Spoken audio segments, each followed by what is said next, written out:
Podem ficar sentados um minutinho. Queridos irmãos, queridas irmãs, estamos celebrando o terceiro domingo do tempo comum. Também hoje a igreja celebra o quinto dia do domingo da Palavra de Deus, instituído pelo Santo Padre, o Papa Francisco, em 2019, portanto, 5 anos atrás. Talvez possamos nos perguntar, mas o domingo, ele já não é dedicado à Palavra de Deus? Sim, mas é importante a gente ter um momento específico para poder relembrar alguns aspectos da nossa caminhada, do nosso seguimento a Jesus. E nós sabemos que o seguimento, ele decorre da palavra do Senhor. É através da palavra que Deus nos chama, é através da palavra que Deus transforma a nossa vida. E a igreja, como mãe e mestra, ela pede a cada um e a cada uma de nós, seus filhos e filhas amados, para poder estar atento à palavra de Deus. Não desprezar a palavra do Senhor. Certa ocasião, Jesus, ele dizia que aquele ou aquela que se envergonhar dele diante dos homens, também ele o envergonharia diante do Pai. O que é envergonhar Jesus? É recusar viver e praticar os seus ensinamentos.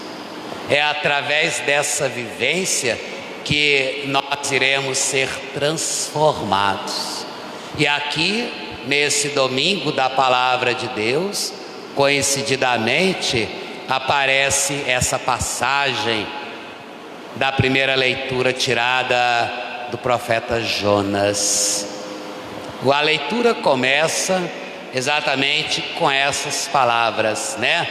Deus chamou Jonas pela segunda vez. Quando Deus chama, quando Deus escolhe, não há como se esconder. Jonas foi chamado a primeira vez e ele se escondeu de Deus. Ele se escondeu no porão de uma embarcação daquela época, né?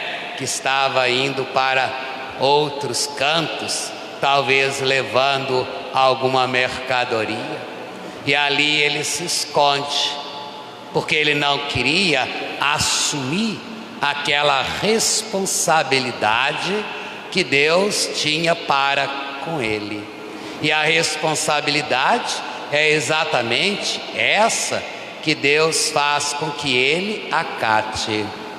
Quando descobriram que Jonas estava escondido no porão, os marinheiros daquela época, né, jogaram-no para fora do navio. E diz para nós a história sagrada que um peixe, às vezes a gente deduz que seja uma baleia, mas tudo isso é figura, né? Só para mostrar. Jonas não foi engolido por um peixe, imagina, né? Como é que o peixe ia engolir Jonas, depois ia cuspi-lo na areia da praia? Só se for um peixe bobo, né? Que aí então ele poderia comer Jonas, né?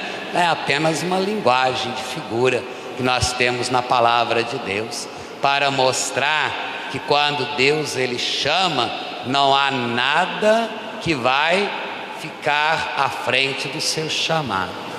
E Jonas é então jogado na areia da praia. Talvez ele foi, né, até mesmo ajudado por alguém, ou às vezes a próprio nado, dependendo, né, da distância que ele se encontrava da areia da praia. Mas não vamos aqui idealizar que ele foi engolido por um peixe, não. É apenas uma imagem de figura na Sagrada Escritura para o autor nos levar a refletir que não adianta a gente querer se esconder de Deus, porque Deus tem um projeto para cada um e cada uma de nós. Embora nem sempre nós estamos atentos aos projetos de Deus, às vezes nós queremos colocar em prática os nossos projetos, não aquilo que Deus pede ao nosso coração. E pela segunda vez, Deus chama Jonas, e preste atenção como Deus chama pela segunda vez. Aqui podemos usar esse imperativo: levanta-te, põe-te a caminho. É o chamado de Deus, sinal de que Jonas estava lá na praia. Ele estava deitado, ele não estava andando, ele não estava caminhando. Levanta-te, põe-te a caminho e anuncia-lhe a palavra que eu te confiar. Aqui está, meu irmão, minha irmã, o foco dessa primeira leitura. Porque hoje, muitas vezes, nós queremos anunciar não a palavra de Deus, mas a nossa própria palavra. É o que nós temos mais encontrados por aí, É padre dando testemunho particular, usando o púlpito do altar para falar de si mesmo. É pastor usando o púlpito do altar para falar de si mesmo. E onde fica a palavra de Deus? E onde fica o anúncio da palavra de Deus? A palavra de Deus nos liberta. A palavra de Deus, ela nos transforma. E a missão de Jonas foi anunciar a palavra de Deus aos ninivitas. Quem eram os ninivitas? Nínive era uma grande cidade. Para aquela época, no tempo de Jonas, era uma grande cidade, era uma metrópole, podemos assim dizer, mas era uma cidade que vivia na discórdia entre seus habitantes. Não havia harmonia, não havia paz, não havia amor, não havia solidariedade entre eles. E foi para lá que Deus enviou Jonas.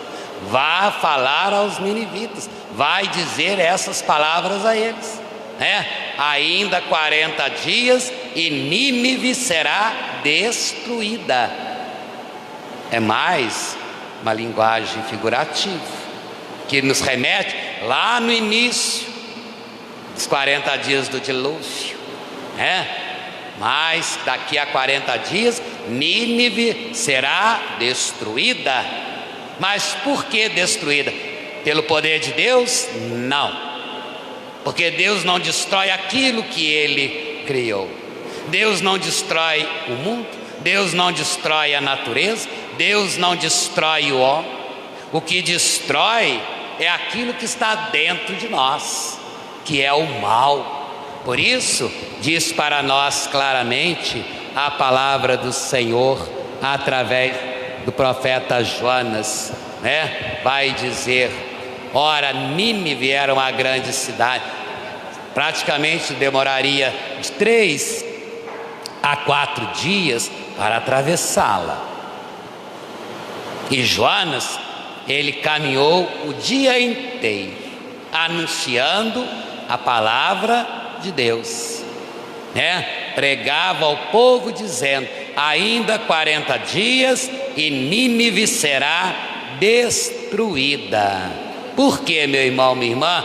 Porque o povo só vivia na discórdia, só vivia no mal, E aqui vai dizer para nós que Jonas, anunciando a palavra, os ninivitas acreditaram. Eles não apenas ouviram, eles acreditaram na palavra. E ali então começou uma transformação, começou uma mudança, começou exatamente o processo de conversão. Porque a conversão não se dá de um dia para o outro, da noite para o dia, como muitos de nós imaginam. Basta dizer, né? Basta ouvir uma palavra, agora me converti. Não. A conversão, ela é paulatina. É degrau por degrau. É cada dia. Imagine aqui quanto tempo Jonas ficou pregando a palavra de Deus para a conversão dos ninivitas. Aqueles que ouviram a palavra acreditaram em Deus. E aí vai dizer, fizeram jejum, né? E vestiram-se de sacos, desde o superior até o inferior. O que é fazer jejum, meu irmão, minha irmã, aqui no contexto da palavra de Jonas? Todos nós aqui jejuamos. O jejum é a ausência de um alimento, não é mesmo? A igreja, os seus mandamentos, ela nos pede para jejuar 2 vezes ao ano, na quarta-feira de cinzas e na sexta-feira da paixão. São essas as 2 ocasiões de jejum. Mas o jejum que nós fazemos é deixar de comer algo, de se alimentar daquilo que nós mais gostamos. Mas não é esse o jejum que agrada a Deus. O próprio Jesus vai dizer isso mais tarde. Porque não adianta eu ficar o dia todo sem comer nada, mas praticando o mal, praticando injustiça, não observando os mandamentos de Deus.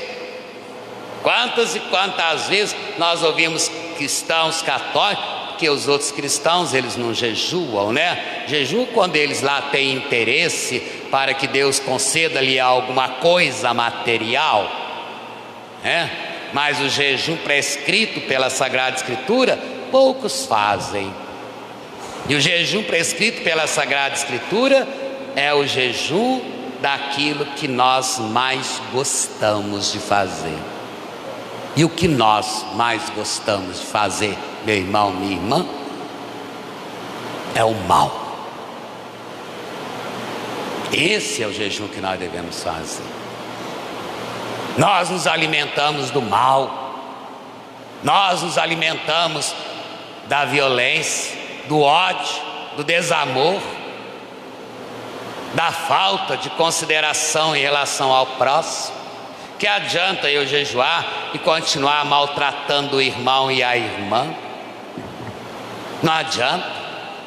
Eu prefiro comer 1 tonelada de comida, né, do que continuar fazendo o que muitas vezes nós fazemos, e ainda para aparecer. Você jejua? Jejum. Como é que eu sei jejum? Eu passo o dia todo a pão e água. Mentira, hipócrita. Se você comer um pedacinho do miolo do pão, já quebrou o seu jejum, E muitas vezes nós achamos que estamos jejuando, mas não há essa mudança, não há essa conversão, porque nós não estamos atentos à palavra de Deus. Ali não. Veja que a palavra vai dizer que então, depois daquele momento da pregação, depois que eles aceitaram a palavra, os ninivitas acreditaram em Deus, vendo Deus as suas obras de conversão. As obras de conversão. O que é conversão, meu irmão, minha irmã? Não vamos aqui falar no sentido financeiro, não, converter o real para o dólar, não, né? O que é a conversão? Será que nós já somos convertidos? Hoje pela manhã eu dei o exemplo da borboleta, né? A borboleta, antes de se tornar uma borboleta, ela não passa de uma largata, feia, horrorosa, se você tocar te queima. Olha aí o mal, Aí o que a borboleta, que aquela largata faz? Ela vai se envolvendo num casulo, e ela fica ali, meses e meses, dentro daquele casulo. Entra uma largata e sai uma linda borboleta, que você é capaz de pegar na mão, que não vai te fazer mal, que não vai te queimar. É nesse casulo que nós cristãos católicos devemos nos envolver. É o casulo da misericórdia de Deus, é o casulo do amor de Deus, é o casulo da compaixão de Deus, é o casulo da palavra de Deus, da vivência dos seus mandamentos, para que nós possamos ser transformados. E no momento em que somos transformados, transformaremos também a sociedade e a comunidade. Assim aconteceu com os ninivitas, meu irmão.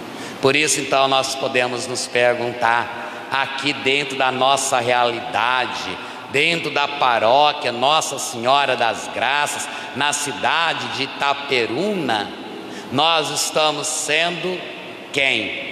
Os ninivitas de antes ou os ninivitas do depois? Pense, reflita. A palavra de Deus não é só para ser ouvida. São Tiago deixa claro isso. Não sede apenas ouvintes da palavra, mas praticantes da palavra. Porque aquele que apenas ouve a palavra, mas não a pratica, assemelha-se a um homem diante de um espelho. Mal sai dali, já esqueceu a sua fisionomia.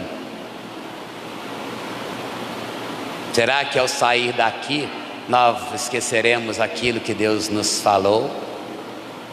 É importante a gente perguntar isso a nós mesmos, né? É importante. Dizia também pela manhã que há censos de tudo quanto é tipo, né? O IBGE faz censo para contar a população, quantas pessoas existem no Brasil, etc, e etc, né? A ONU faz censo para poder ver quantos habitantes tem na Terra. A igreja, ela faz censo para ver quantos católicos estão professando a fé, mas falta, meu irmão. A igreja, ela deveria fazer um censo todos os domingos, com todos os cristãos católicos, colocar alguém na porta da igreja, ou nas portas da igreja, com um papelzinho, com duas perguntas, para que nós possamos responder depois do término da Santa Missa, quando o padre ou o diácono dispensa a comunidade para ir em paz anunciar a palavra de Deus. E a pergunta seria esta, né? Qual foi a palavra de Deus proclamada na missa de hoje? E a segunda, o que você tirou da palavra de Deus para ti? Será que lá fora nós saberemos responder, meu irmão, minha irmã? A resposta que muitos irão dar vai ser exatamente essa: coça a cabeça, né? Vira para lá, vira para cá, põe a mão no queixo, põe a mão aqui, né? Estou pensando. E a resposta vai ser: cara, me desculpe, mas não me lembro. Não lembro nada do que foi dito lá na igreja. Não lembro da palavra que foi proclamada. Não lembro da explicação que foi dada após o evangelho. Mas eu vou procurar saber. Depois eu entro lá na rede social da paróquia. Aí então eu vou ouvir e aí eu te falo. É assim que nós vivemos. Nós somos vazios de Deus. Nós somos vazios da palavra, porque não temos esse segmento, não temos essa perseverança. Ainda continua dentro de nós a maldade. Não é Deus que vai destruir, como aqui a tradução diz, né? Então, e que os ninivitas se afastavam do mau caminho, compadeceu-se e suspendeu o mal que tinha ameaçado fazer. Deus não ameaça ninguém não, meu irmão, minha irmã. Deus é o sumo bem. Como é que o sumo bem vai desejar o mal? Vai destruir a sua própria criatura? Não. Isso está dentro do coração do homem. Por isso que Jesus, lá quando vai dizer, ensinando, que os judeus diziam que era proibido isso, que era proibido aquilo, que não podia comer isso, que não podia comer aquilo, porque senão ia ficar impuro. Jesus diz: não é o que entra na boca do homem que contamina o homem, mas é o que sai do seu coração, porque do seu coração sai maldade, sai assassinatos, sai adultérios, sai tanta perversidade, porque nós praticamos isso. Se eu não mudo, se eu não busco viver a palavra, se eu não me deixo envolver pelo casulo da misericórdia de Deus, jamais eu mudarei de vida, meu irmão, minha irmã. Você tem mudado de vida? Como é que está sendo o seu relacionamento com o próximo? Na sua família, como é que é o seu relacionamento de esposo com a esposa? Como é que é o seu relacionamento de esposa com o esposo? Como é que é o relacionamento dos pais com os filhos? Dos filhos com os pais? Porque nós ouvimos a palavra de Deus, mas nós não mudamos a nossa concepção, nós não nos convertemos. E Jesus, quando começa a sua missão, ele começa exatamente com essas palavras, O tempo já se completou e o reino de Deus está próximo. Convertei-vos e crede no Evangelho. Crede no Evangelho. Terminada a proclamação do Evangelho, quando nós falamos palavra da salvação, será que é palavra de salvação, meu irmão, minha irmã? Para mim, para o meu irmão, para a minha comunidade eclesial, para a minha cidade?